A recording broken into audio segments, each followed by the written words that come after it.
Hello you lot, this is KeefCooks, I'm Keef, and today I'm going to do an old English classic. I'm going to make a venison pasty. Oh yeah.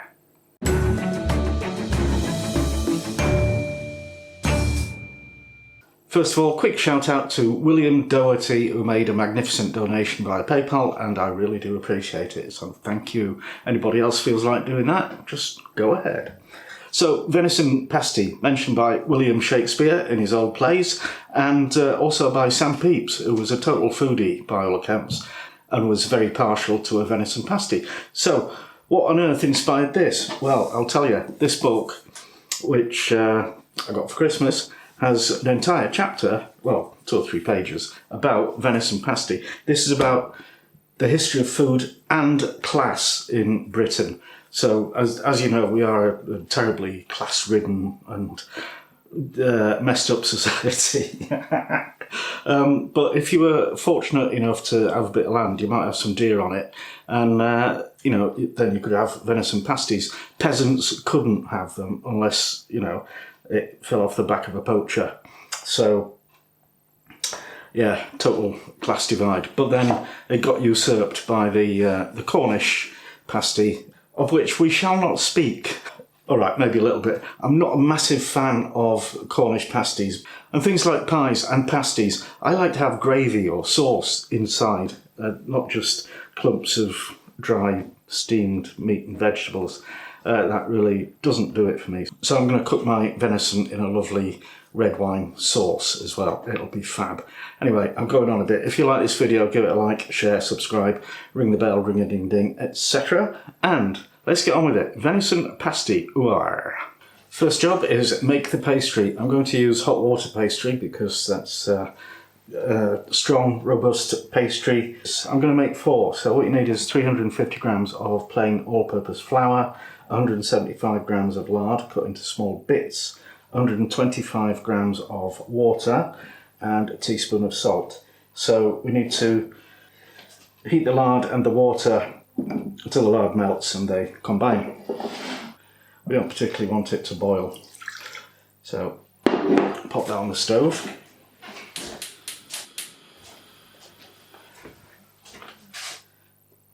And then stir the salt into the flour.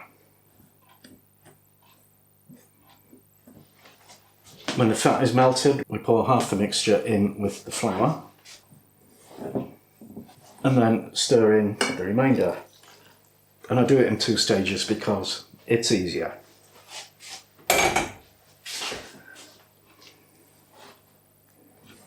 That's pretty much all mixed together, so just finish it off with your hands because there's some bits that the spatula cannot reach. And then we'll wrap that in plastic film and just let it cool on the side. It doesn't need to be chilled and it doesn't actually need to be hot. People think because it's called hot water pastry, and you will find lots and lots of recipes that tell you this, you've got to use it. They tell you while it's hot. I've never found that to be necessary. It works very well when it's cool and it's a lot easier to do. So for the pasty filling, I've got 250 grams of venison. That's deer meat, basically, in case you don't know. 200 grams of bacon lardons with some fat on, because that is very, very lean. It's noted for it, but, you know, I think a bit of fat is tasty. And then we've got an onion, a carrot, and a parsnip. We've also got some herby things. I've got about a dozen juniper berries, 2 bay leaves, half teaspoon of dried sage, half teaspoon of dried thyme, and a glass of full-bodied red wine. This is Chianti from sunny Italy. It's lovely. And about a cup of stock. This is my homemade chicken stock. If I had any beef stock, I would use that, but it doesn't actually make that much difference. So we'll also maybe need some flour for thickening and some salt and pepper for extra seasoning. I'm going to cook the meaty base separate from these. Those will go into the pasties raw and they'll cook in the 40 or 50 minutes that they'll get. There's a bit of kind of silver skin on this side, so I'm going to try and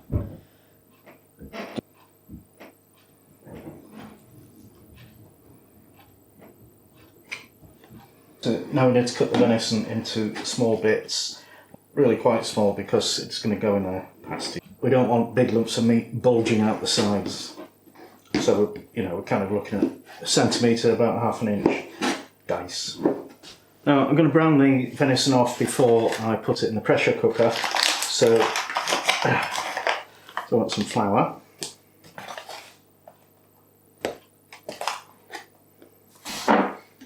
And some salt. And some pepper. Mix those together and toss the meat in. Get it coated all over. I know this isn't what you would normally do with a pasty, where, you know, the meat would go in as like that, not cooked, not pre-cooked, but I want a nice sauce and I want to control it, so I'm doing this. So you want a frying pan or a cast iron pot or something, pop your bacon in, turn the heat on and on gentle low. Just let the fat from the lardons melt. Well, that didn't work so well with the cheap and nasty water injected lardons that I got. So I'm just getting rid of the watery liquid that came out. And now add some actual lard. And then add the flour coated meat. Make sure you shake off any excess, otherwise it'll just make a mess of burnt flour and that's not really nice. Okay, so I'm going to deal with this onion. Let it peel. And slicey dicey. Just thought I'd better open the wine because I'll need a glass of it for the deglazing the pan. And it's, oh no, it's got a cork. It used to be all white, good wine bottles had a cork in them, and anything with a screw top was really frowned upon. But now it's reversed. The norm is for wine bottles to have screw tops, which makes life a lot easier. But anyway, gives us a chance to get out the fancy silver corkscrew that somebody gave us. Ba-dang! Smells like wine. So I'm scooping out the browned meat and the bacon. And then I put the chopped onions in, let those cook for about 5 minutes till they're soft. Then we get those out, and then we pour in a glass of wine to deglaze the pan. And transfer the whole lot into the pressure cooker or whatever you're cooking it in. And then you've got a few, well, 2 or 3 different options of how to finish cooking it. You could continue in this cast iron pot with a lid on it for maybe 3 hours till the meat is really tender.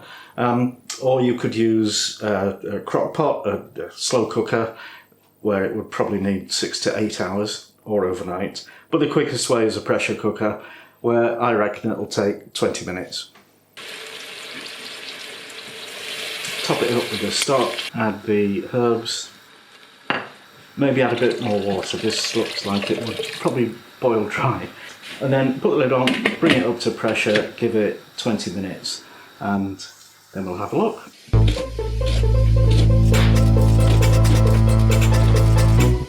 Okay, there's the parsnip and the carrot diced. I'm going to just sploosh them with some olive juice. Lemon juice to stop them going brown. Also going to season them with the pepper and the salter. Now the pressure cooker has had its time. I'm waiting, well, I will actually depressurise it and then see what we've got. So there's the cooked meat. I've just had a taste, it's delicious, and the venison is just, if there was a bone, it'd be falling off it. But it is runny. I need to reduce that liquid, thicken it, whatever. So let's have a go at that. And we'll just boil it away till a lot of the liquid is gone. And then maybe sift in some flour to thicken it. There it is, reduced quite a lot. I'm going to transfer that into a chilled steel bowl to cool down some more. While that was going on, I picked out the juniper berries and the bay leaves because nobody wants to eat those. Alright, now I'm going to roll out the pastry for the pasties, so that is 610 grams, so I need to divide that in 4. 150 and a bit, okay.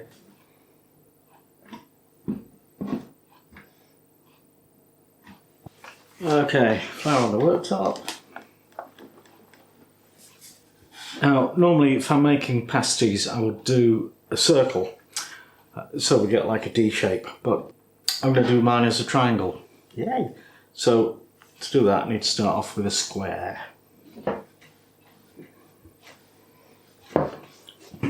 There we go, I thought it would be bigger, but sprinkle some carrot and parsnip in one half, and we need to leave a good couple of centimetres, about an inch, margin along the edge.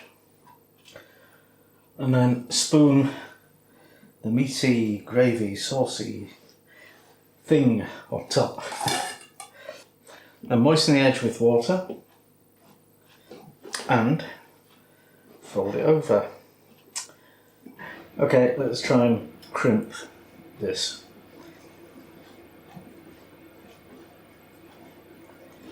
I really should go to crimping college, because some people can do beautiful stuff and I can't. Okay, there's my two pasties, and I need to glaze them, so I've got one egg and a splash of milk. Okay, just paint top, side edges.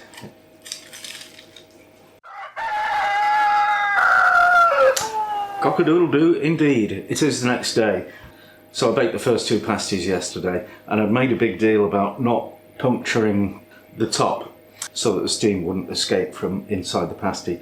That turned out to be a bit of a load of tosh, because you know, steam can be quite high pressured stuff, and it did actually burst both pasties open quite badly. So yeah, I'm going to put holes in the top now to let the steam out.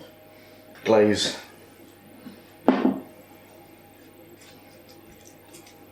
Right, that goes in the oven for 45 minutes, and I'll turn it around halfway through.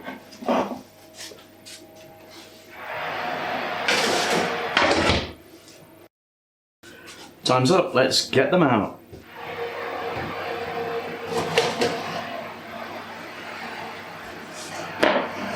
Oh yeah, they look pretty neat. So I want to get these onto the cooling rack and let them cool down a bit. Ooh, they're quite warm.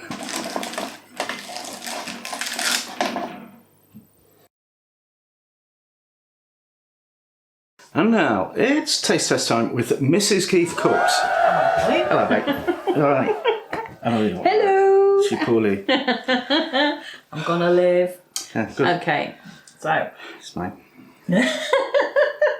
I'm not surprised, because he made some of these yesterday. They know. I mean, yeah, a structurally disaster, but oh, so good.